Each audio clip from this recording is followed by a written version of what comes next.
Puntahan natin ang balita ng ating mga Super Radio reporters, mga trabador na nahulog sa isang septic tank dyan sa isang mall sa Araneta Center sa Cubao, sa lungsod ng Quezon. Nakilala na mga kapuso. Alamin natin ang balitang yan mula kay Alan Gatus. Alan.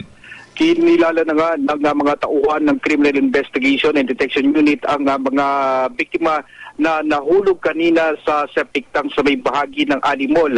Ito'y sina Romy Suarez, Romel Suarez, Rodel Suarez at Marvin Aliman. Ito'y pawang dinala na sa St. Ives Funeral.